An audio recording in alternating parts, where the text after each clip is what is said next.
반갑습니다. 한 권의 책으로 살펴보는 신학 배우기 벌써 몇 번째 시간을 가지고 있습니다. 하나님 나라에 대한 복음은 생각처럼 쉽지가 않습니다. 이 전체 개념을 다 이해하는 것이 어려운 일이지만 그래서 한 권의 책으로 또 그리고 배웠던 내용들을 조금 더 확장해 가면서 하나님의 나라에 대한 개념을 잡는다면 큰 도움이 될 것이라고 생각을 합니다. 오늘은 그 다음 시간에 이어서 벌써 두 번째 시간이죠. 두 번째 챕터가 되는데요. 내용을 보면서 살펴보면 다윗과 시편의 하나님 나라 복음에 대한 이야기를 하고 있습니다. 먼저 지난 시간에 배웠던 걸 잠깐 생각을 해보면 예수 그리스도의 성경 읽기와 하나님의 나라 이렇게 되어 있습니다. 하나님의 나라가 이것이다 라고 할 때 그 어려움이 많습니다. 그랬을 때 저자는 누가복음에 있었던 24장 엠마오 마을로 돌아가는 제자들에게 나타나셔서 예수님께서 하셨던 말씀 중에 하나가 바로 모세와 예언자들에 의해서 얘기되었던 것이었습니다. 그 내용들을 우리가 살펴볼 때 모세와 예언자들은 바로 선구원, 후순종, 대표적인 것이 출애굽 사건을 통해서 살펴볼 수가 있었겠죠. 이것을 통해서 하나님의 나라는 이런 것이구나라고 하는 나름대로의 개념들을 머릿속에 정립되어 갈 수가 있을 것입니다.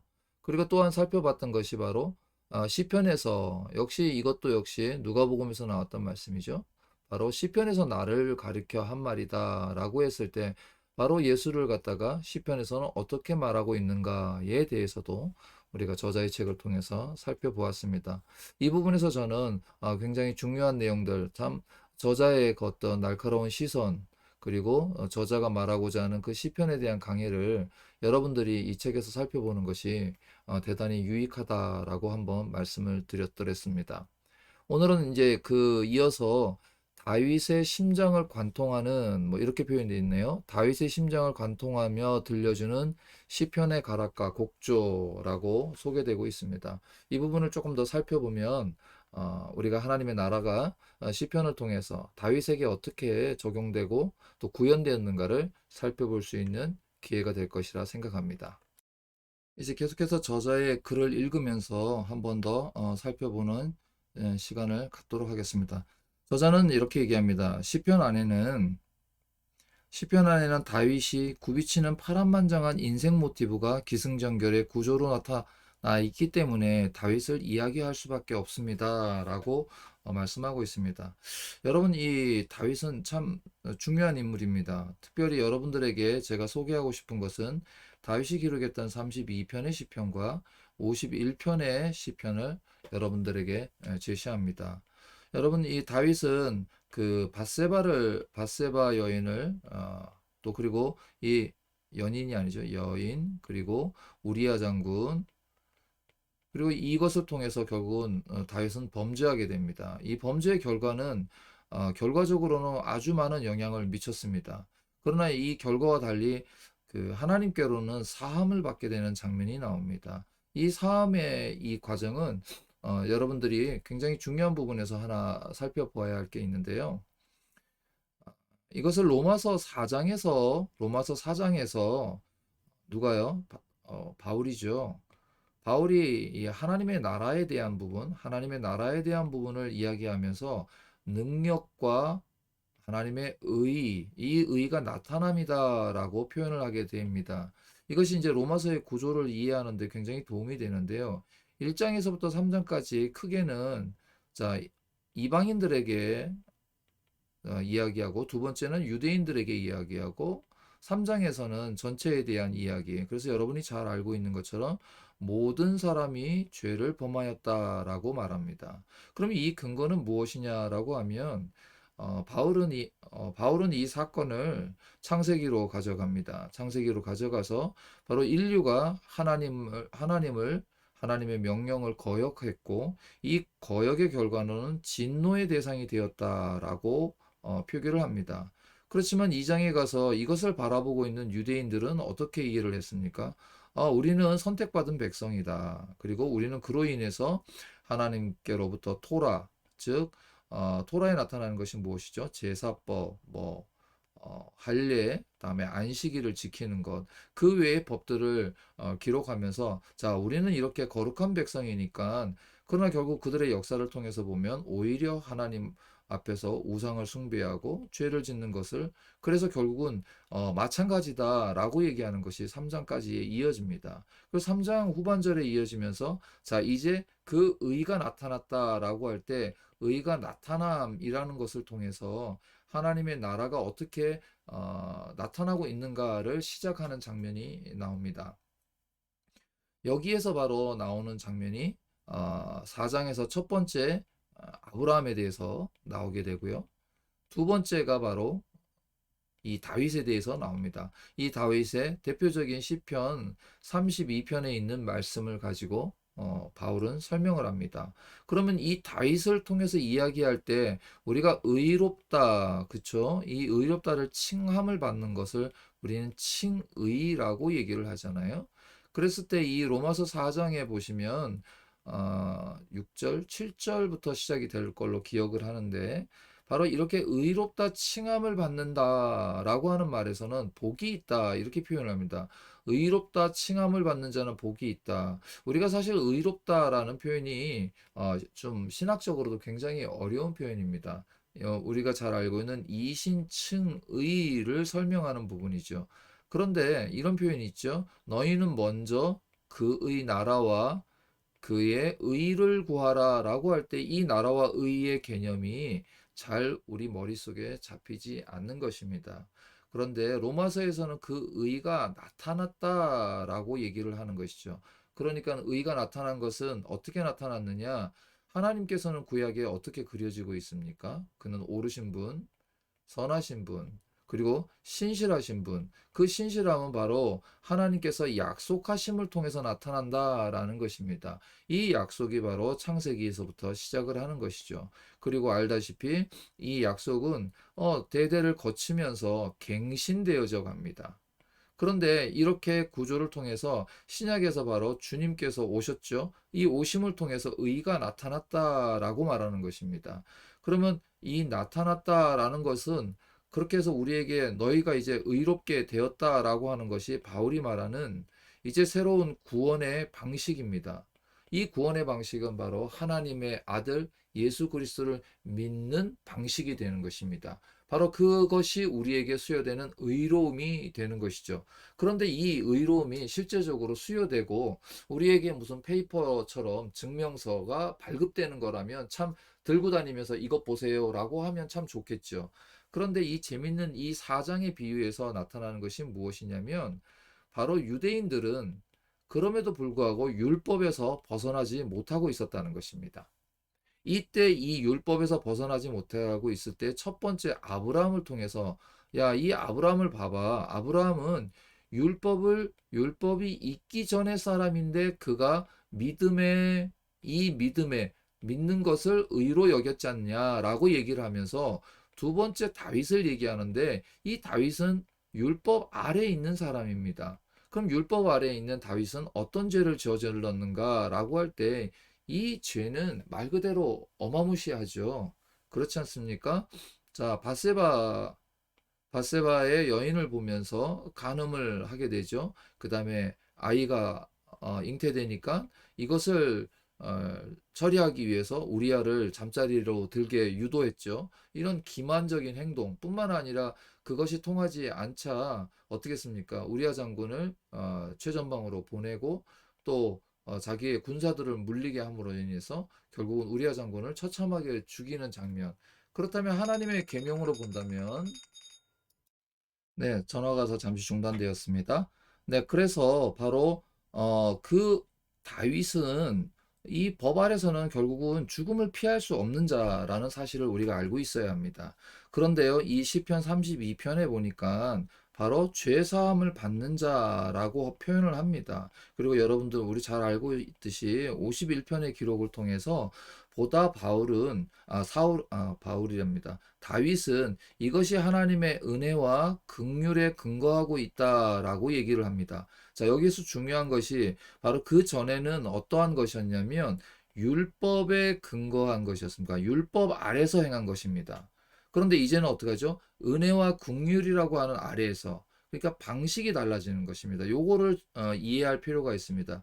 그동안 하나님께서는 율법이다. 그런데 그 예를 누구에게 들었냐면 아브라함을 통해서 들었었죠.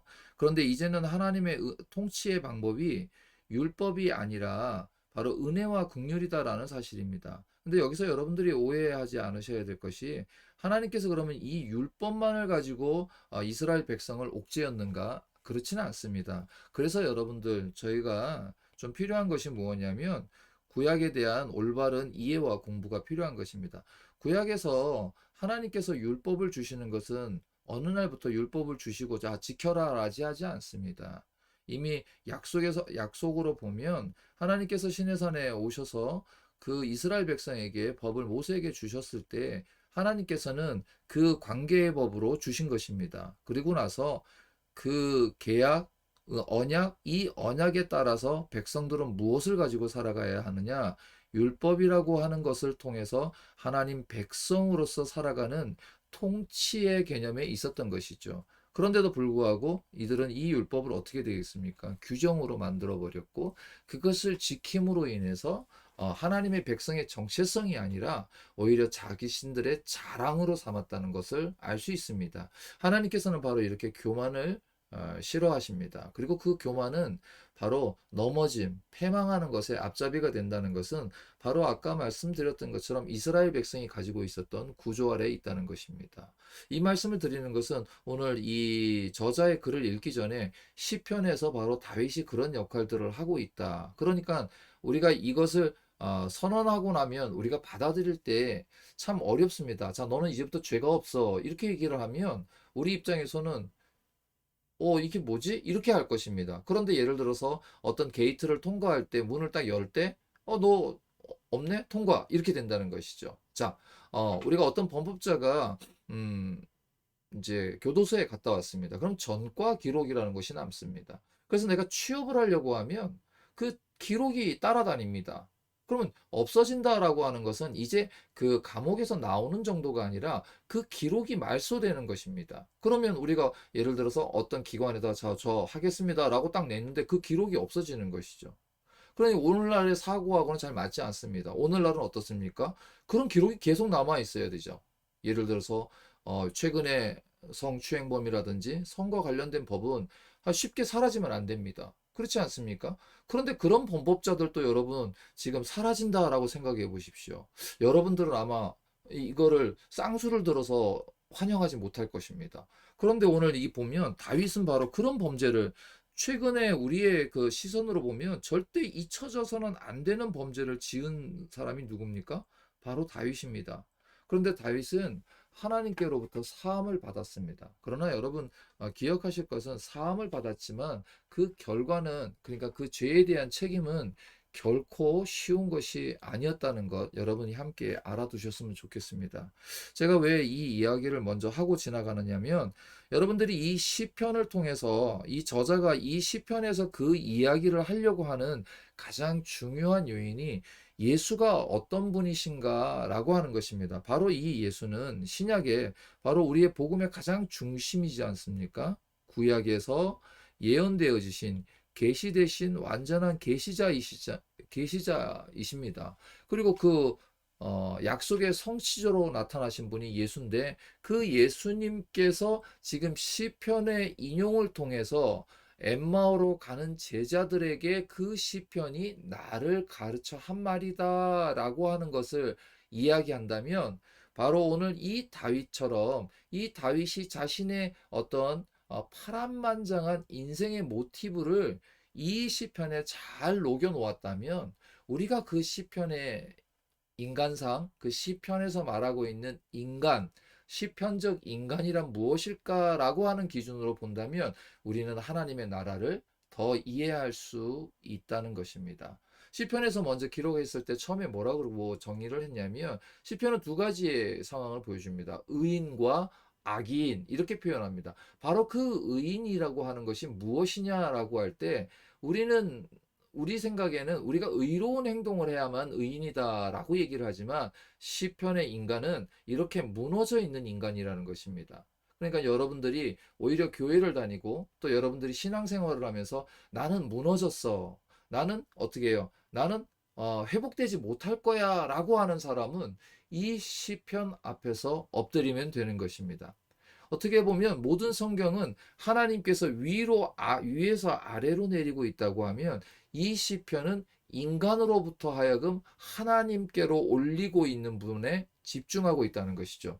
여러분, 우리가 어느 나라에 소속해서 산다라고 해서 내가 시민권을 가지고 있다라고 하는 것으로 끝나지 않잖아요. 그 시민권이 발휘될 때가 있다는 것이죠.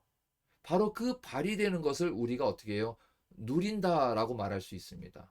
그러면 누리려고 하면 그것을 적극적으로 사용해야 하는 것입니다. 우리가 신앙생활을 한다라고 하는 것은 그저 교회를 다니고 설교 말씀을 듣는 것으로 끝나지 않고 우리가 위로 하나님께로 올려드리는 것, 그것이 무엇인가라고 하는 것이죠. 그것을 시편 51편을 통해서 다윗은 아주 잘 정리하고 있습니다. 하나님의 구원, 그 구원을 회복시켜 달라. 그래서 그 회복된 구원은 나로 하여금 하나님 관계 아래서 내가 하나님을 향하여 관계하는 것을 회복해 달라라는 표현으로 이해할 수 있는 것이죠. 이 부분에 대한 이야기는 나중에 별도로 한 번 더 이야기를 해 놓고요.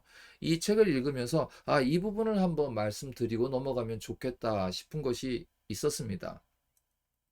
자, 계속해서 저자의 책을 한번 살펴보면 다윗은 10대 시절에 하나님의 부름을 받았다. 그런데 거룩한 회오리 바람에 휩싸여 순식간에 이스라엘의 역사에 심장부로 진입했다. 이렇게 되어 있습니다. 어쩌면 내 스스로가 나는 역사의 중심 인물이야 라고 했던 것이 아니라 이 저자의 표현처럼 회오리 바람에 휩싸이면서 자신이 원하지 않았죠. 그는 양을 잘 치고 있었을 뿐이지 않습니까? 그런데 어느 날 사무엘이 와서 기름 부었고 그 기름 부은 사건으로 인해서 그는 다윗 왕이 될 때까지 엄청난 고난을 받았습니다. 그렇지 않습니까? 바로 그 기록이 이 시편에 남아 있다는 것입니다. 특별히 이 말씀을 한번 볼까요? 사무엘상 16장 1절부터 13절은 다윗이 지극히 우발적인 과정을 통해 하나님으로부터 미래의 왕으로 점지되었다라고 저자가 말해주고 있습니다. 아주 제가 볼 때는 아주 핵심적으로 잘 지적한 말씀이 아닌가 싶습니다. 한번 말씀을 볼까요? 사무엘상 16장, 아이고, 여기까지가 나와 있네요. 자, 여기에 말씀을 한번 살펴보도록 하겠습니다. 아이고, 죄송합니다. 16장. 우리가 한번 말씀을 찾고 넘어가는 것도 중요하겠죠? 사무엘상 16장 1절부터 말씀을 보면 여호와께서 사무엘에게 이르시되 내가 이미 사울을 버려 이스라엘 왕이 되지 못하게 하였다라고 기록하고 있습니다. 잘 보이시나요? 조금 더 당겨 볼까요? 네. 보이는 것으로 보입니다. 자, 그렇게 했더니 사무엘이 말씀대로 행하여 갔고요. 6절, 7절에 보면 여호와께서 사무엘에게 계시되 그의 용모와 키를 보지 말라 이렇게 얘기를 하고요. 9절에 보니까 이새가 산마를 지나가게 했고요. 10절에 보니까 다 지나갔는데 없었습니다. 그러니까 아들이 다 여기 있느냐 11절에 말하죠. 그러니까 11절에 아직 막내가 남았다라고 얘기합니다. 그리고 13절에 보니 사무엘이 기름 뿔병을 가져다가 그의 형제 중에서 그에게 부었더니 그날 이후로 다윗이 여호와의 영에게 크게 감동되니라. 자, 이것이 바로 다윗이 미래에 대한 약속을 받게 되는 것입니다. 자, 이렇게 시작했던 그는 어떻게 됐습니까? 자, 그에게 총명한 아이가 못 된다는 식으로 이새가 얘기했다라고 저자도 말하고 있습니다. 뿐만 아니라 사무엘 쪽으로 걸어온 아이들의 얼굴이 아름답고 눈동자가 맑았다. 바로 그다. 다윗의 머리에 기름을 부었다라고 얘기했고 영이 다윗에게 강력히 임하였다라고 저자가 기록합니다. 이 왜 이 얘기를 하냐? 다윗에겐 그렇게 임하고 이렇게 보여줬지만 이것이 사실은 이 저자가 처음에도 얘기하는 것이 회오리 바람에 이끌려서 역사의 중심에 들어가게 된 다윗의 상태를 여러분들도 마찬가지지 않습니까? 저도 마찬가지지만 내가 원해서 여기까지 온 것이 아니라 하나님 편에서 아주 지배적으로 이끌고 오셨다라는 느낌을 강력하게 받는 것이죠. 특별히 여기에 보니까 이 찰라흐라는 동사가 지배하듯이 강력하게 사로잡은 의미다라고 하면서 지금 저자의 의견을 뒷받침하고 있는 것이죠. 그랬을 때 다윗은 구변이 좋아졌고 모략과 재능이 뛰어나게 되었고 이것은 다 무엇을 의미하죠? 자, 영이 감동된 상태를 말하는 것입니다. 이 감동된 상태는 이미 사울에게 있어서도 마찬가지였습니다. 그래서 그때에 영이 함께 한다라는 것은 바로 이렇게 지혜롭게 된다라는 것을 의미할 수 있죠. 계속해서 보면 뿐만 아니죠. 골리앗을 맞설 수 있는 아주 용감무쌍한 바로 다윗의 어린 시절을 볼 수 있습니다. 뿐만 아니죠. 사자와 고명, 양을 잡아먹으려고 접근했을 때도 맨손으로 때려잡는 용감함도 있었습니다. 다윗은 성령을 받고 나서 이런 무용 언변 능력이 생긴 것으로 보입니다라고 저자가 말하고 있는 것입니다. 계속해서 이런 사건을 계기로 인해서 다윗은 사울 왕을 처음으로 아련하게 됩니다. 여러분 그 아시죠?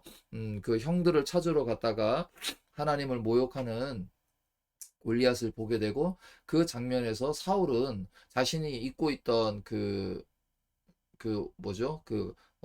갑옷들을 내어주지만 다윗은 이거 안 된다. 나 이제 저 쉽게 움직일 수가 없다. 그래서 다 벗어놓고 오히려 물매 5개만을 가지고 가가지고 결국은 누구를 골리앗을 쓰러뜨리게 되는 장면. 이것이 바로 다윗의 삶이었습니다. 그 이후로 그는 급속하게 왕궁으로 불려가고 치료사가 되어서 연주를 하게 되고 요즘으로 따진다면 일종의 오디션에서 1등 했다라고 저자가 기록합니다. 아주 재밌는 표현이죠. 다윗이 수금 연주 공개 오디션에서 1등을 한 셈입니다. 아주 재밌는 표현이지 않습니까? 정말 그랬더랬습니다. 다윗은 이때만 하더라도 어쩌면 이제로부터 나는 이것이 되는구나. 그동안 말씀하셨던 사무엘이 기름 뿔병을 나에게 부었던 것이 실제 이루어지겠구나. 이렇게 생각하지 않았겠습니까? 자, 그렇게 해서 그는 바로 저자의 말처럼 사울 권력의 심장부로 급작스럽게 어떻게 됩니까? 예, 진입하게 되었다라고 했습니다. 다윗의 인기와 무공은 사울을 능가했고요. 뿐만 아니라 이렇게 다윗은 사울의 단창을 피하여 굽이치는 골짜기 아래로 굴러떨어지게 됩니다. 참 재밌습니다. 네. 일순간에 그는 사울의 왕이 사이가 되면서도 정적이 되었고요. 오히려 긴 망명의 시대로 접어드는 것. 이제부터 다윗은 기쁨이 아니라 다윗의 삶 자체는 말 그대로 슬픔의 삶이 아닌가라고 생각할 정도로 극적인 반전이 일어납니다. 오늘 우리의 삶들이 그렇습니다. 어떤 때는 평안한 삶을 사는 것 같지만 코로나19로 인하여 전 국민, 아니 전 세계가 이렇게 극적인 반전을 맞이한 것도 또한 우리가 생각해 볼 필요가 있겠지요. 그뿐만 아니라 우리의 삶에 일어나지 말아야 할 사고들, 각종 재해들, 개인의 어떤 문제들, 이런 일들로 인하여서 우리 인생은 저자의 말처럼 굽이치는 아주 급류를 타듯한 그런 모습에 우리 내 몸을 맡기게 될 수밖에 없습니다. 자, 이렇게 해서 아주 비극적인 반전은 바로 사울이 죽인 자는 천천, 다윗이 죽인 자는 만만이라는 것으로 인해서 사울에게 미움을 받게 되고 이제는 정족이 되고 최소 12년, 최장 15년이라고 하는 엄청난 시간을 망명 생활을 하게 됩니다. 자, 그러나 그는 얼마나 처절했는가를 살펴보면 아주 자신들과 함께 따라온 사람들을 먹여 살리기 위해서 소위 말해서 용병으로 전쟁에 참여하게 됩니다. 말 그대로 그 용병으로 참여해야만 먹고 살 수밖에 없는 그런 상황이었다는 것이죠. 자, 계속해서 보면 그가 실제적으로 유다의 왕이 됐던 것이 40세였다라고 말하면서 다윗의 시편들의 승전결, 기가 없죠. 승전결의 단계가 저작이 됩니다. 그러니 이제 이 시편에서 우리는 다윗이라고 하는 한 사람을 통해서 이제 실제적으로 하나님의 나라가 어떻게 나타나고 있는가. 다윗을 통해서 주변으로 나타난다. 이거는 2차적인 것입니다. 1차적으로 다윗에게 그러면 여러분들도 저도 마찬가지지 않습니까? 저희가 교회를 통해서 하나님의 말씀을 듣고 신앙생활을 해 나가지만 처음에 서두에 말씀드린 것처럼 우리가 하나님의 나라가 임한다. 그리고 하나님의 의를 위한다라는 표현들이 우리가 적지 않게 어려운 부분은 우리의 삶 속에서 잘 사용되지 않고 있기 때문입니다. 여러분, 우리는 귀한 접시 하나를 가지면 귀한 손님이 올 때만 사용하려고 사실 잘 모셔두는 경향이 있습니다. 예, 물론 맞습니다. 그러나 하나님께서 주신 이 의롭다라고 하는 표현은 우리가 구원에 있어서 아주 자주, 아니 아침마다 매일마다 우리가 들여다보고 묵상하고 살펴보고 그렇게 해야 한다는 것을 말하고 있다는 것입니다. 그렇게 할 때만이 우리가 구원의 기쁨을 맛볼 수 있다는 것이죠. 그래서 하나님의 나라가 이 땅에 임했다라고 하는 현재성을 어떻게 해요? 맛볼 수가 있는 것입니다. 맛보는 것은 전부를 다 먹는 것이 아닙니다. 여러분 마트에 가면 맛보기 음식을 조금씩 놓아두고 그 맛을 보고 나서 그 물건을 구매하지 않습니까? 마찬가지로 우리가 하나님의 나라를 이 땅에서 맛본다라고 할 때 그 맛보는 것이 의로움인 것입니다. 그렇습니다. 그 의로움은 하나님의 나라에 대한 빙산의 일각입니다. 그렇다면 하나님의 나라의 실질적인 도래는 아직은 남아 있습니다. 그 남아 있는 시간에 우리는 맛을 보면서 앞을 향해 가는 것입니다. 그런데 맛을 6개월에 한 번, 1년에 한 번, 2년에 한 번 맛을 본다면 어떻게 하나님의 나라에 대한 확신을 더 키워갈 수 있겠습니까? 그렇죠? 계속해서 보면 이 다윗이 시편을 어떻게 했을까요? 라고 하면 이 다윗의 그쵸, 기승전결은 해피엔딩이 아니라 또 다른 파란만장한 드라마의 시작하는 서곡에 불과했습니다. 정말 그렇지 않습니까? 그럼에도 진면목을 끊임없이 추락하는 모습으로 나타나게 되며 제가 그림을 그리면서 설명했던 이 밧세바의 범죄한 사건은 바로 이 다윗에게 있어서는 가장 치명적이면서도요, 인생 송두리째를 갉아먹는 다윗에게 있어서는 정말로 있어서는 안 될 사건입니다. 여러분들 어떻습니까? 여러분들이 지금도 우리가 신앙생활을 하면서 우리 인생을 돌아보면서 정말 이런 일이 없었더라면 하는 것이 있을 것입니다. 아니 어쩌면 우리가 아직 남겨진 그 인생의 시간을 살면 우리가 다윗과 같은 이런 잘못 또는 이런 범죄함에 빠질 수도 있습니다. 그러나 율법의 무거운 짐은요, 우리를 죽음으로 이끕니다. 여러분 혹시 철로역정이라고 하는 우화의 책을 알고 계십니까? 성경 다음으로 가장 많이 팔린 책이 바로 이 철로역정인데요.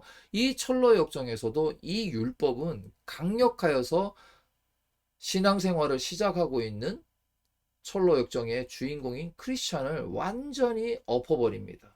그럴 때 그가 다시 끄집어 올려서 살 수 있었던 것은 전도자의 손길이었습니다. 그런데 이것이 나중에 가면 어떤 것으로 하면 비슷한 길인데 그 길을 잘못 접어들어서 절망이라고 하는 거인을 만나고 그 절망이라고 하는 거인의 요구사항은 죽으라는 것이었습니다. 신약 성경에서 그 대표적인 예가 바로 가롯 유다입니다. 가론 유다가 바로 그 절망을 만났을 때 그가 선택한 것이 죽음인 것이죠. 이 죽음이라는 것의 자살에 대한 의미는 강력한 도전의 메시지 중에 하나입니다. 물론 인간이 가지고 있는 죽음에 이르는 병에 소속이 되어 있지만, 그러나 이 죽음을 자기 스스로 해결한다고 하는 것은 그 절망을 이겨내는 방식으로서의 인간의 교만을 나타내는 죽음. 그렇기 때문에 이 신학적인 의미에서 이 죽음은 결코 하나님을 대항하는 모습이 되는 것입니다. 자, 그런데 가룟 유다는 그러면 여러분들이 잘 알고 있는 것처럼 왜 하나님이 안 살렸냐? 여러분 오해하시면 안 됩니다. 예수님께서는 가룟 유다를 사랑하셨습니다. 그래서 가룟 유다에게 끊임없이 언지를 주셨습니다. 나와 함께 있는 자, 그리고 나와 함께 이 손을 넣는 자. 그러니까 가룟 유다는 자기라는 것을 분명하게 알았습니다. 그런데도 예수님께서 가룟 유다에게 물어보셨습니다. 너 정말 그렇게 할 거야? 내가 정말로 이렇게까지 얘기했는데 너 그렇게 할 거야? 라고 했는데도 불구하고 가룟 유다는 바로 돌아서지 못한 것입니다. 그러나 다윗은 그 장면에서 돌아섰던 것이죠. 죄 사함을 얻는 은혜를 믿었다는 뜻입니다. 이것이 바로 은혜의 법 아래 있는 자들이 누리는 복입니다. 자, 그걸 누가 누렸습니까? 똑같이 예수님을 배반했던 베드로가 누렸습니다. 베드로는 그 예수님을 바라볼 때 눈물을 흘렸던 것이죠.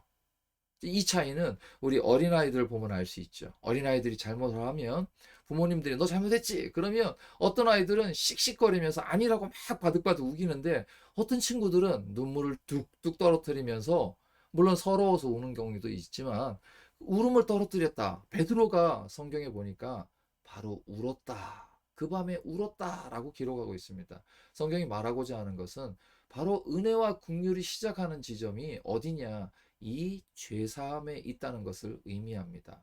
그런데 하나님께서 어느 정도로 죄사하냐? 바로 다윗과 같은 사람을 죄사해 주신다라고 말하고 있는 것이고요. 먼저 말씀드렸던 이 로마서 4장에서 이 다윗의 시편의 이야기를 든 것, 제사함을 누리는 것, 그 제사함을 누리는 것이 바로 하나님이 통치하시는 방식이 된다는 뜻이 되는 것이죠. 계속해서 한번 읽어볼까요? 자, 어느 정도였냐면요. 사무엘하 11장에서는 수도 경비 사령관 아내인 밧세바 샤워 장면을 지켜보았다. 사실 이 샤워 장면이다 이렇게 표현하면 좀 그렇습니다. 왜 그런가 하면 이 부분은 조금 신약적으로 여러분들이 알고 있어야 할 필요가 있습니다. 당시에 여러분 그 우리야 장군이 왔을 때 다윗은 우리야를 집으로 보냈습니다. 왜 그렇죠? 집에 가서 아내로 하여금 위로를 받고 그러니까 이제 관계를 갖는 것이죠. 그렇게 함으로써 자신의 범죄함을 그래서 왜요? 바세바 여인이 어 아이를 임신한 건에 대해서 어떻게 하려고 했던 것입니까? 덮으려고 했던 것입니다. 그러면 왜 우리야 장군의 아내 바세바는 그렇게 했을까요? 사실 그때 우리야가 했던 말의 근거를 보면 전쟁 중이었고요. 전쟁은 하나님께서 거룩함의 표현이기 때문에 그런 성관계에 대한 문제도 있었고 부정한 것들을 없애야 하는 이유도 있었습니다. 따라서 바세바는 바로 자신이 가지고 있던 부정의 문제, 부정은 뭐죠? 자, 그 과정을 보면 부정의 문제는 그 여인에게 있어서의 부정은 출혈입니다. 그 출혈을 부정한 관계에서 해결하기 위해서 그는 몸을 씻는 과정에 있었던 것입니다. 그러한 관계 속에서 다윗은 어떻게 했습니까? 전쟁에 나가 있는 병사들을 내어 보내놓고 자신은 부정한 곳으로 나아갔다는 것이 더 중요한 신학적인 의미가 있는 것입니다. 그것이 끌린 것이 바로 무엇입니까? 결과적으로 자 여기에서는 간음, 살인, 도적질, 이웃에 대한 소유 이것은 바로 로마서 1장 27절 이하에 나와 있는 바로 사형에 해당되는 줄 알고 행하는 것입니다. 그래서 사도 바울은 강력하게 얘기해요. 사도 바울은 뭐라고 했냐? 사형에 해당되는 것을 알면서도 자기가 행할 뿐만 아니라 다른 사람에게도 그 사형에 대한 범죄를 강요한다라고 말하고 있는 것이죠. 자, 이렇게 야훼의 이름, 하나님의 이름을 남용하는 등 적어도 저자는 10계명의 5가지 계명을 범하였다라고 말하고 있습니다. 계속해서 살펴볼까요?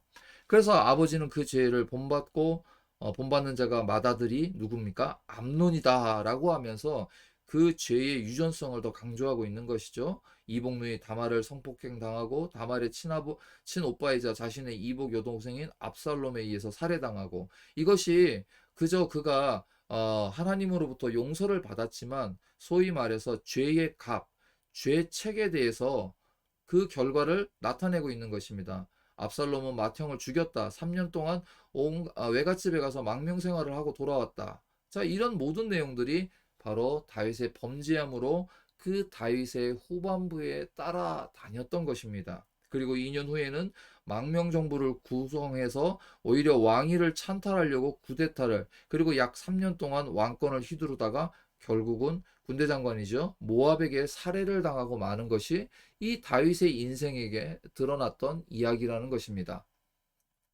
그러니까 저자의 말을 한번 들어보시면 다윗은 인간이 경험할 수 있는 가장 극한 순수, 극한 고난, 극한 영광, 극한 좌절, 극한 범죄를 다 경험했던 인물이다라고 말합니다.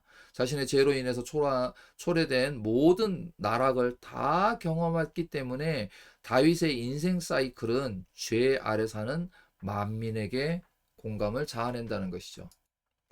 자, 이 이야기들을 정리를 한번 해보면 바로 이렇게 시편의 모티브가 되었다는 것은 우리 하나님이 극한 순수, 극한 타락 중간에 있는 모든 사람의 인생을 즉 그들의 패부와 심정을 다 이해하고 다 포섭하는 가락을 시편 안에 묻어 놓았다는 뜻입니다. 따라서 저와 여러분들이 이 시편을 읽으면 바로 우리의 마음에 치료함을 받는다는 것입니다. 여러분, 이 말씀 굉장히 중요합니다. 여러분이 시편을 가까이 하면 마치 우리가 약을 먹는 것처럼 우리의 인생에 드러나 있는 우리 속에 있는 것을 어떻게 해요? 치료함을 받는 것입니다. 이것은 요즘에 유행하고 있는 심리적인 치료보다도 더 월등한 치료입니다. 심리 치료에서도 보면 상황을 이야기하고 분석하고 그러한 예들을 제시하고 그런 사람들과 함께 자신의 아픔을 토로하면서 나도 그랬어요, 너도 그랬어요, 아, 그렇군요, 이러면서 치료하는 것들은 결국은 바로 성경이 이야기하고 있는 것들입니다. 바로 이 시편은 깨어져 버린 인간을 재창조하실 수 있다라고 하는 희망을 우리에게 주는 것입니다. 이 희망을 통해서 우리는 하나님의 나라가 어떤 나라이냐? 바로 새롭게 하시는 나라, 은혜의 법 아래 들어가게 하는 나라라고 하는 것을 어떻게 해요? 감을 잡을 수가 있는 것이죠. 따라서 이 시편은 만민에게 공감을 불러일으키죠. 그러니까 시편을 읽는데도 전혀 공감이 되지 않는다면 여러분은 사람이 아닙니다. 라는 이 저자의 한 줄의 말은 굉장히 심도가 깊은, 의미가 깊은 말이라는 것을 우리가 충분히 생각해 볼 수가 있습니다. 따라서요, 몇 편은 자신의 인생 사이클과 완벽하게 일치되는 것도 있을 것입니다.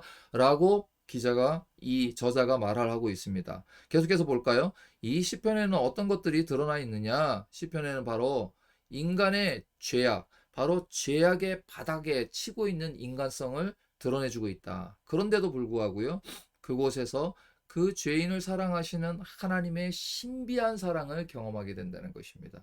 여러분, 바로 우리가 하나님 나라에 들어간다라는 것은 이것을 경험하는 거예요.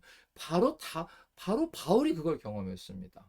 어디서 경험했습니까? 다메섹 도상에서 자기가 특심이에요. 열심히 해요. 그래서 예수 믿는 사람뿐만 아니라 무리를 다 잡아들이기 위해서 예루살렘에서 인증을 받아서 자, 소아시아 지역으로 올라가는 다메섹 도상에서 바로 예수를 만난 것입니다. 그래서 거기가 꼬꾸라진 것입니다. 그러니까 바울이 경험한 것입니다. 다윗이 바로 경험한 것처럼 바울도 그 동일한 경험을 한 것입니다. 그래서 4장 7절 이하에 경건하지 않는 자, 그 앞에 어떤 부분이 있었냐? 일을 한 사람에게 돈을 주는 건 싹시지 않냐? 그런데 일을 하지 아니하는 것을 경건하지 아니하는 것으로 비유를 합니다. 이게 무슨 말이냐면 율법을 지키지 않는 사람들은 율법을 지키지 않는 사람들은 경건하지 않는 자들이에요. 그런데 그 경건하지 않는 자들에게 의롭다고 칭하는 겁니다. 대단하지 않습니까? 바로 다윗과 같은 사람이 대표적인 예다 이렇게 얘기를 하는 겁니다. 다윗이 어때요? 율법 알았잖아요. 그가 왕이었습니다. 왕이라는 위치는 바로 하나님의 율법을 지키는 사람입니다. 여러분 그 시대의 왕들은 바로 하나님의 율법을 썼습니다. 자기가 손으로 직접. 그러면서 그 율법을 자기가 쓰고 그 율법을 지켰습니다. 그랬는데 다윗은 무너졌지 않습니까? 그러니까 다윗에게는 살아날 구멍이 없는 것입니다. 그런데 다윗은 하나님께서 그에게 은혜와 긍휼이라는 것으로 51장에 나오죠. 은혜와 긍휼이라는 것으로 자기를 어떻게 해요? 구원의 기쁨으로 회복시켜 주었다라고 얘기를 하는 것입니다. 따라서 오늘 우리가 하나님의 나라에 있다, 하나님의 의가 나타났다라고 할 때 그 예수 그리스도를 바라볼 때 그 예수께서 하신 일들이 있지 않습니까? 그것이 바로 바울이 전파하고자 했던 복음입니다. 예수가 나타났다, 의가 나타났다. 바로 그것은 하나님이 원래 구약에서부터 약속해 주셨던 것이 성취된 것이다. 그걸 갖다 우리가 의롭다고 하잖아요. 왜요? 하나님의 성품이 의로우신 분이시니까.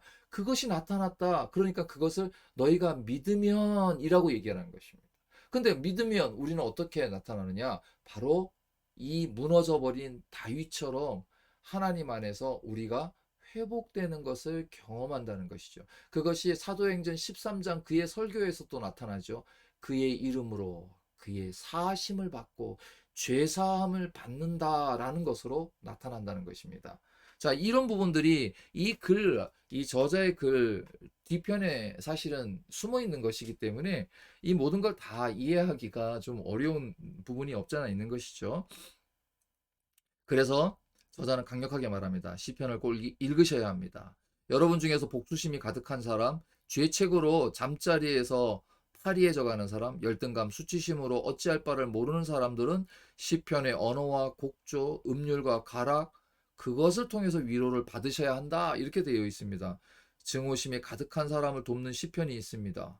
예, 간단히 문자 하나로 원수를 한 방에 날려보는 시편도 있다고 합니다. 이거 나중에 재밌는데요.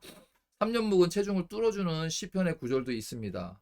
조금 이걸 요거 재밌게 표현하는데 사실이 그렇습니다. 여기 보면 시편 109편 8절부터 9절의 문자를 땡땡님 시편 109편 8절 9절을 드립니다. 이렇게 문자만 보내면 끝난다는 겁니다. 그 내용이 무엇이냐? 아주 재밌는 표현이죠. 여기 보면 그의 연수를 짧게 하시며 그의 직분을 타인에 빼앗아 가게 하시며 그의 자녀는 고아가 되게 하고 그의 아내는 과부가 되며 그의 자녀들은 유리하며 구걸하고 그들이 황폐한 집에 떠나 빌어먹게 하소서. 여러분 이게 바로 저주시입니다. 이 저주시가 시편에도 있다는 것입니다. 다양한 시의 형태가 있는데 여러분들이 진짜 화가 나고 속상해서 그 사람에게 이걸 문자로 보낸다면 어떤 일이 일어나겠습니까? 아니 그렇게 해서는 안 됩니다. 여러분 이것을 하나님께 쏟아내라는 것입니다. 여러분이 인간과 인간대 이 내용을 쏟아내라는 의미가 아니라 여러분이 그 가득 찬 저주의 메시지를 하나님 편에 쏟아. 우리는 좀 약간 그런데 약하죠. 왜죠?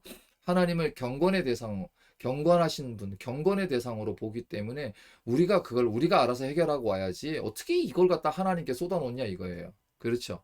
그렇지 않습니다. 여러분 바로 하나님께서는 이것을 받으시는다는 겁니다. 이런 기도를 들으신다는 겁니다. 그렇기 때문에 우리 속에서 우라가 치밀고 우리 한국인들만이 가지고 있는 이 화병을 누가요? 하나님께서 직접 받아주시겠다는 것입니다. 어마무시하지 않습니까? 바로 그 당시 시편 109편이나 또는 137편 같은 경우에는 바로 고대 수메르나 바벨론의 원수를 겨냥해서 저주 기도문 같은 데서도 발견된다라고 얘기를 하고 있습니다. 뭐 이 사실을 우리가 뭐 어떤 의미로 해석할 필요는 없습니다. 그저 그랬구나라고 하는 것만 알고 있을 정도가 되면 당시에 그들은 이런 저주들을 상대를 향하여서 냈다면 이제 우리는 그 저주조차도 하나님을 향하여, 그러니까 하나님을 저주하는 것이 아니라 그 저주의 대상인 사람을 향하지 않고 그 내용을 하나님께 쏟아내라는 것입니다. 이게 우리 인간이 가지고 있는 모습이라는 것이죠. 다시 말해서 시편의 주인공은 자신을 위해서 그러나 주 여호와의 주의 이름으로 말미암아 바로 그것이 가능하게 한다는 것입니다. 자, 이제 그의 주의 인자하심이 나를 선하고 나를 건져내 달라라고 얘기합니다. 바로 이런 극단적인 면을 저자는 잘 지적하고 있습니다. 시편은 인간의 극단적 죄성을 파고들어 대면하고 폭로하게 만듭니다라고 아주 침착하게 기록하고 있습니다. 이것을 통해서 우리 인간은 하나님이 마주대하는 인간의 진면목을 경험하게 되는 것입니다. 특히 시편 137편에는 이것보다 더 기가 막힌 기도문이 있는데요.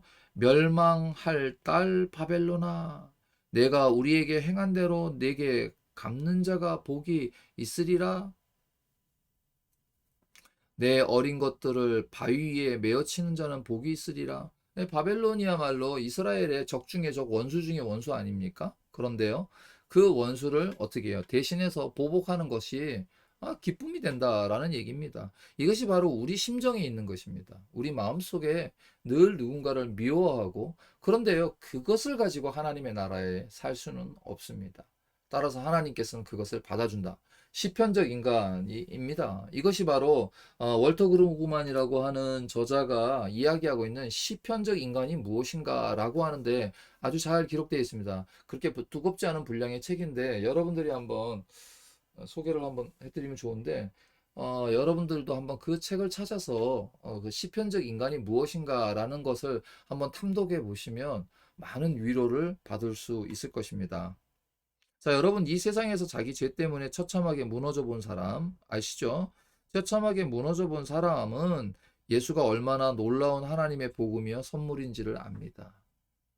굴러떨어져 본 사람들에게서는 갈라디아서 3장 13절에 힘이 다가옵니다.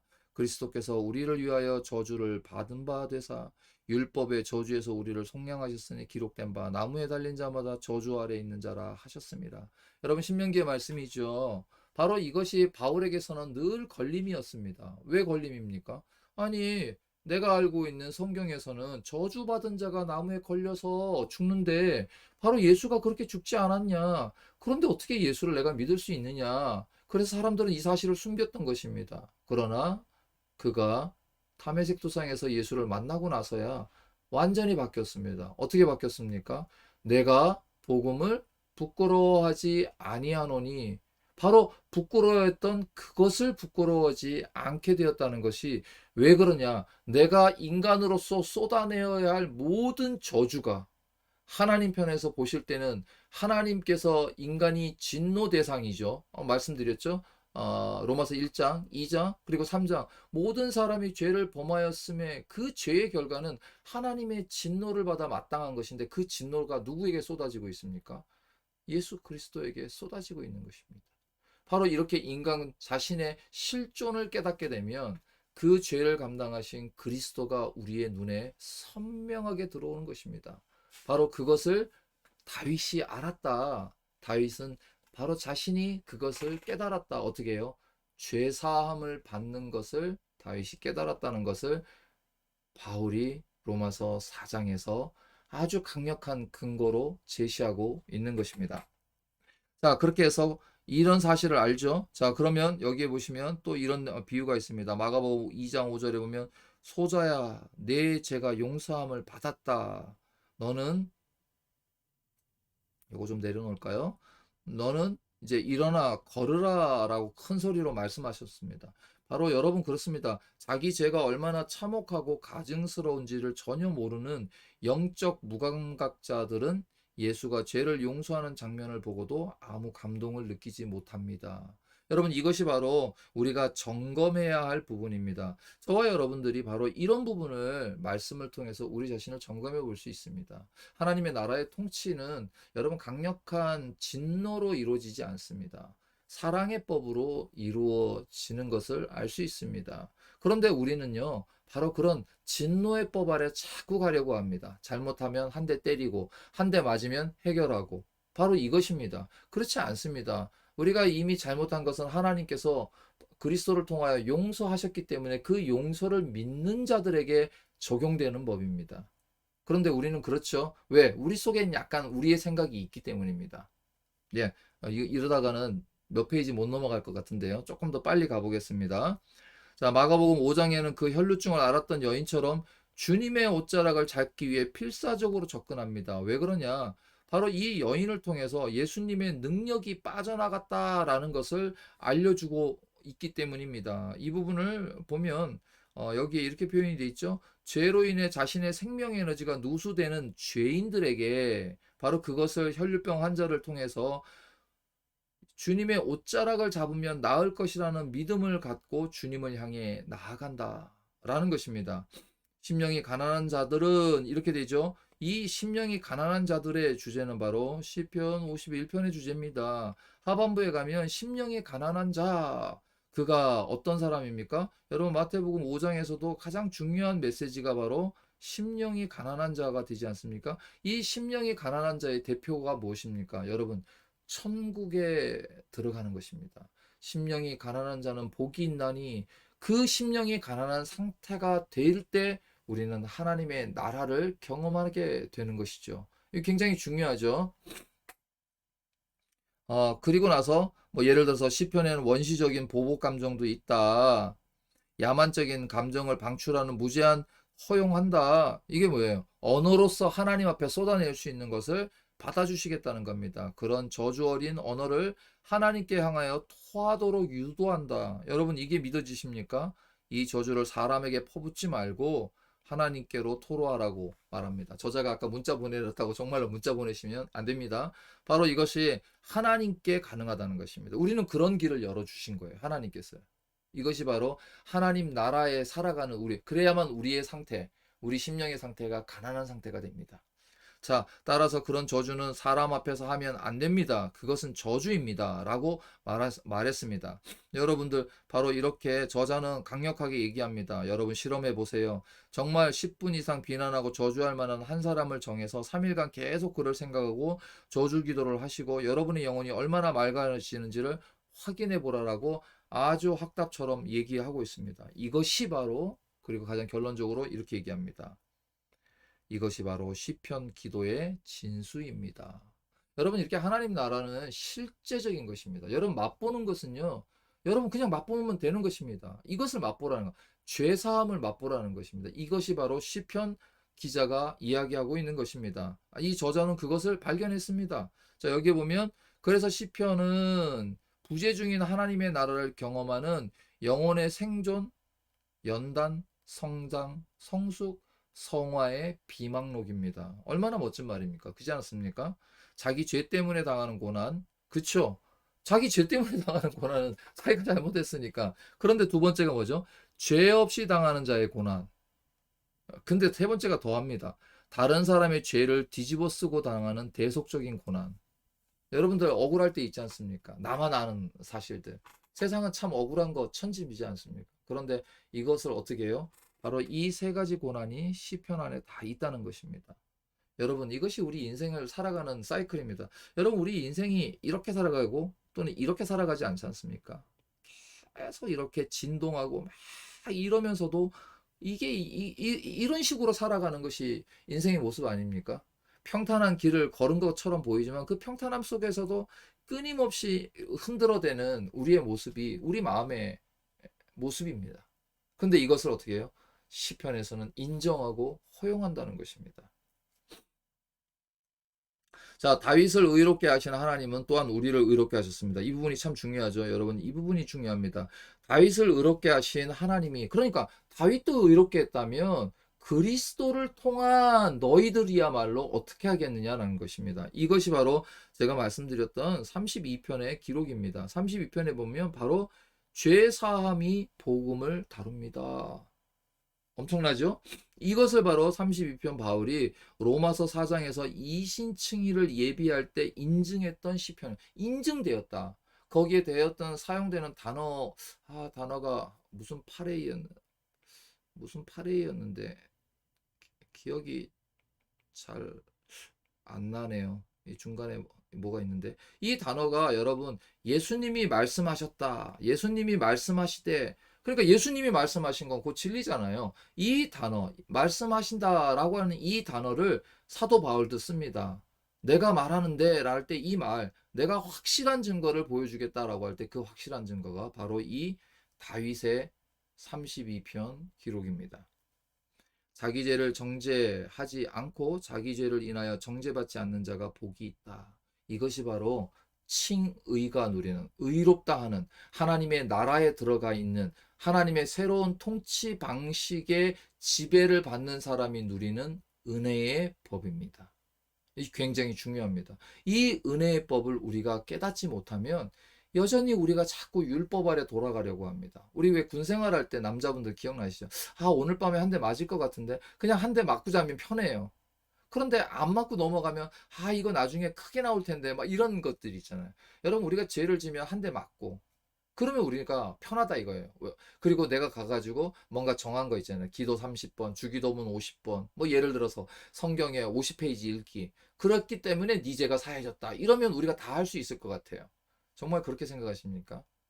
그런데 다윗도요, 그럴 줄 알았습니다. 그러나 다윗이 말할 수 없는 죄를 짓고 나니까 내가 죽을 수밖에 없다는 사실을 깨달았습니다. 그리고 나서 그가 더 깨달은 것은 은혜와 긍휼. 사도 바울이 그래서 모든 서신서에마다 서두에 은혜와 긍휼, 긍휼과 은혜에 풍성하신 하나님, 이것을 자꾸 기록하는 이유가 바로 여기에 있는 것입니다. 자, 이 뒷부분의 이야기들은 여러분들이 조금 한번 읽어보시면 좋겠고요. 계속해서 이것이 바로 보통 인간이라고 생각하지 못할 죄인이다. 그러면서 죄성의 폭발을 경험하기 는 힘들죠. 여러분 그렇지 않습니까? 자, 그런데 최근에도 보면 결국 예를 들어서 아파트 층간 싸움에 참지 못하고 올라가서 욱해서, 또는 여러분 헤어진 남자친구, 헤어진 여자친구 이런 관계들 속에서 다시 찾아가서 욱해서 잔인한 범죄들을 저지르는 경우들 이것이 바로 인간들이 가지고 있는 죄성의 폭발력입니다. 여러분 죄는 폭발하는 것으로 끝나집니다. 그 폭발한다는 의미보다 더 확실한 비유를 쓰면 마치 불이 나는 것처럼 완전히 태워버리고 나서야 끝납니다. 여러분 이 말씀을 꼭 명심하시기 바랍니다. 인간이 가지고 있는 죄는 폭발해서 주변에 있는 것들까지 다 영향을 미치고 뿐만 아니라 어디까지요? 나 자신을 완전히 태워버리고 나서야 멈춥니다. 여러분 다윗이 아니라 다윗을 이어서 수많은 왕들이 결국은 그랬습니다. 북이스라엘이 그래서 패망했고요. 남유다가 결국은 그 일로 인하여 패망하였습니다. 하나님께서는 자신이 임재하셨던 장소를 떠나버리시는 환상을 에스겔에게 보여줍니다. 그러나 그것으로 끝나지 않고 바벨론 공동체 속으로 하나님께서 오셔서 그리고 어디에 자정하셨느냐? 성전을 만든 것이 아니라 너희 마음을 새롭게 창조한다. 그리고 나서 그 창조한 마음 속에 하나님께서 임재하셨습니다. 이것이 신약에서 보면 우리의 마음 속에 하나님이 임재하시는 것이죠. 따라서 여러분 우리는 매일같이 그것을 경험할 수 있다는 것을 우리는 알 수 있어야 한다는 것입니다. 계속해서 저자는 이렇게 말합니다. 하나님이 다루시는 인간은 이처럼 언제든지 폭발할 수 있는 죄성 폭발형 피조물입니다. 아우, 기가 막힌 표현이지 않습니까? 교회를 다니시는 저와 여러분들 간혹 폭발하지 않습니까? 여러 가지 이유로 폭발합니다. 여기서 자유로운 사람 정말 없습니다. 자, 그렇게 하면서 말하는 것이 바로 시편은 하나님의 나라 복음은 인간 갱생과 복구의 복음입니다. 자, 이 말씀 이해가 되시죠? 제가 여러분들에게 말씀드렸던 바로 그 부분입니다. 다윗처럼 지저분하고 도덕적으로 재기 불가능한 파산을 경험한 사람의 인생도 고치고 정결하게 하고 우슬초로 깨끗하게 해주시는 것이 바로 시편 하나님 나라의 복음입니다. 자, 시편 나라의 하나님의 복음, 오늘 우리에게 예수 그리스도를 보내어 주셔서 믿으면 된다 하셨던 그 믿음이 우리에게 의로 나타났는데 의가 어떻게 작용되고 있느냐? 우리가 바로 하나님 은혜의 통치 아래서 일어나고 있다. 은혜의 통치 아래의 경험은 바로 시편 32편처럼 우리가 하나님의 말씀으로 죄 사함을 받는 영향을 받는다. 우리가 그 말씀이 오늘 이 저자가 하고자 하는 의도인 것입니다. 예를 들어서 그 뒤편에 마르틴 루터 1512년의 시편 강해라고 하는 부분이 있습니다. 여러분 이 부분은 좀 읽어보시면 뭐 어렵지 않습니다. 뭐 종교개혁자 마틴 루터가 결국은 그것을 깨달았다라고 하는 것입니다. 뭐 여기서 건진다, 집어던진다 여러 가지 이런 의미들이 나오는데 그렇게 어렵지 않을 것 같습니다. 그런데도 뭐 좀 보면 뭐 루터가 자학적인 양심가책충 때문에 슈타우피츠라고 하는 곳에서요 어떻게 몹시 괴로워했다라고 했죠. 루터가 고해성사에서 자기가 죽을 지경에 이르렀다라고 하는 것 이런 책들은 루터의 경험이라고 하는 책이라든지 최근에 잘 나온 책들이 있습니다. 그런 책들을 한번 보시면 이 내용들을 다 이해하실 수가 있습니다. 자, 이것을 누가요? 저자가 보다 좀 더 쉽게 제시하고 있는 거죠. 그래서 뭐 루터가 이렇게 말했습니다. 루터가 아버지, 제가 죄를 지었습니다. 그랬더니 슈타우피츠가 이렇게 얘기했대요. 너는 7분 전에도 왔지 않느냐? 이렇게 말했답니다. 그러니까 이렇게 말이죠. 아닙니다, 아버지요. 7분 동안 또 죄를 지었습니다. 여러분, 우리가 이렇게 한번 갇히기 시작하면 이곳에서 벗어날 수가 없습니다. 계속해서 뭐 루터의 약간의 그런 부분의 일생을 좀 다루고 있는데요. 루터는 에르푸르트 성 아우구스티누스 수도원에서 수도사로 수련을 마치고 비텐베르크 대학교 교수로 부임을 했고요. 여기서 바로 시편 강해를 시작했다. 그러면서 자신의 도덕적 쇄심증을 극단적으로 악화시키는 시편 31편 1절, 시편 31편 1절입니다. 32편이 아니고요. 한번 더 볼까요? 시편 31편 1절에 보면 여호와여 내가 주께 피하오니 나를 영원히 부끄럽게 하지 마시고 주의 공의로 나를 건지소서라고 기록되어 있습니다. 이것을 이제 해석하면서 불가타 성경을 따르면서 주님은 나를 당신의 공의 속에서 던져 넣으셨습니다. 그러니까 이게 불타는 진노의 증언이 되는 거죠. 왜냐? 우리의 잘못을 가지고 그곳에 던져 넣었기 때문에. 그런데 그가 어떻게 해석을 합니까? 이제 31장 1절은 정반대의 의미를 가진 구절이라는 것을 깨닫게 되었다는 것입니다. 자, 여러분 이것은 무슨 의미냐? 바로 이 구절을 중심으로 루터는 오히려 믿음으로 말미암아 의롭게 된다는 종교개혁의 모토, 그 모토를 정초했습니다. 이곳에서 발견하게 되는 것입니다. 이곳에서 기록하게 되는 것입니다.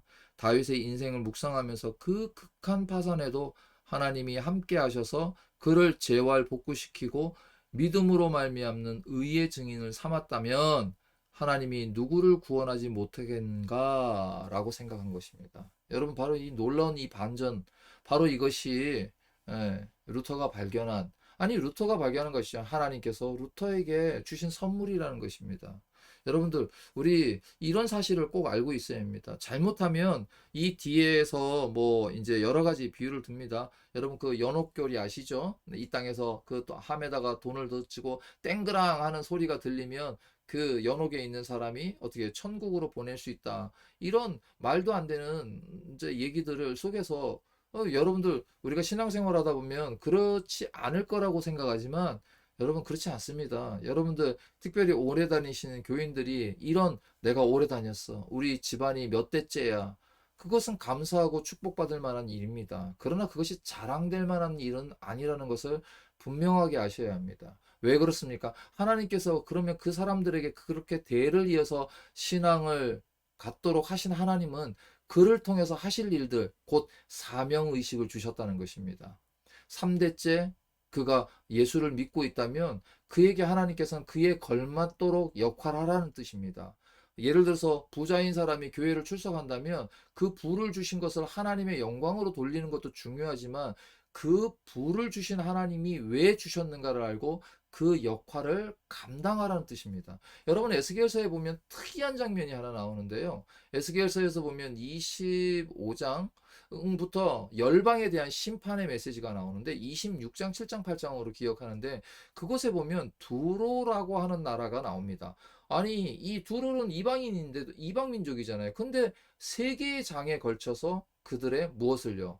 멸망을 선포하고 있습니다. 그 중에 하나가 마지막에 가면 너 네가 자랑하는 거 있잖아? 그 자랑 때문에 네가 망할 거야. 이렇게 얘기합니다. 여러분 이 자랑은요. 우리가 교만으로 넘어가게 되고요. 그 교만은 결국 우리가 패망하는 앞잡이가 된다는 사실을 꼭 명심했으면 좋겠습니다. 자, 이런 내용들이 여기까지 나오게 됩니다. 결국 그가 어떻게 됩니까? 마치 다윗처럼 마치 다윗처럼 종교개혁의 역사 속으로 진입하게 됩니다. 이것은 또 또 따로 다뤄야 할 또 거대한 스토리입니다. 우리가 종교개혁에 대한 이야기들도 많이 있죠. 자, 여러분, 이런 부분들은 여러분들이 또, 공부를 하시고 읽어보시면 다 알만한 내용입니다. 자, 어쨌든 간에, 자, 그리고 나서 다음에 이제 흑암 중에 거치는 자라도 야훼 하나님을 의지하도록 돕는 시편의 하나님 나라라고 얘기합니다. 오늘은 여기까지 하겠습니다. 여러분들 이 긴 시간 동안 듣는 것이 좀 고역스럽습니다. 저도 이걸 준비하면서 짧게 하고 싶은 마음은 있지만 사실 이 하나님의 나라에 대한 것은 이 책 한 권으로 끝날 수가 없습니다. 예, 제가 아까 로마서에서도 말씀드렸지만 로마서에서도 하나님의 나라가 나타났고 구약에서도 나타나고 신약에서도 나타나고 이 하나님의 나라의 관점에서 보는 것이 특히 요즘에 있어서는 대단히 중요합니다. 여러분에게 또 책을 한 권 소개를 좀 해드렸으면 좋겠는데요. 굉장히 두껍습니다. 굉장히 두꺼운 책인데 이렇게 젠틀이라고 하는 사람이 쓴 언약과 하나님의 나라라는 책이 굉장히 도움이 됩니다. 아주 두껍죠. 그래서 이런 신학적이면서도 굉장히 의미 있는 책들까지 사실은 공부하는데 나갔으면 좋겠습니다. 여러분, 그리스도인으로 산다는 것이 저와 여러분의 삶에 있어서는 정체성을 가지고 살아가는 문제입니다. 하나님의 나라, 말은 쉽지만, 그러나 그것이 오늘도 여전히 하나님의 나라와 의를 구하는 것이 저와 여러분에게는 어려운 주제입니까? 그러나 주님께서는 이렇게 기도하라 그랬죠. 하늘에 계신 우리 아버지여, 이름이 거룩히 여김을 받으시오며, 나라가 임하옵시며, 뜻이 하늘에서 이루어진 것 같이 땅에서도 이루어지이다. 여러분, 이 말씀이 여러분 머릿속에서, 아니, 여러분의 신자로서의 삶 속에서 구현되고 있다면, 여러분은 이미 하나님 나라에서 살아가고 있는 사람들입니다. 그것이 현재로 나타나는 통치는 현재성입니다. 왜 그렇습니까? 하나님의 말씀이 지금 우리의 삶을 영향을 주고 있기 때문이죠. 그렇죠? 그렇기 때문에 하나님의 통치가 현실에 나타났다라는 것을 통치의 개념으로 이해한다면 하나님의 나라라고 하는 표현은 아직 다가오지 않은 구체적인 하나님의 나라의 모습을 설명하는 것입니다. 이런 개념들이 여러분들 속에 잘 정립이 된다면 오늘 저와 여러분이 살아가는 이 삶의 현장에서도 다양한 문제와 시각을 바라보고 또 관계들을 회복하는 하나님의 음성을 분명하게 경험하실 수 있다라고 말씀드릴 수 있겠습니다. 오늘은 여기까지 해서 하나님의 나라에 대한 또 우리가 한 권으로 보는 신학 이야기를 마치고자 합니다. 감사합니다.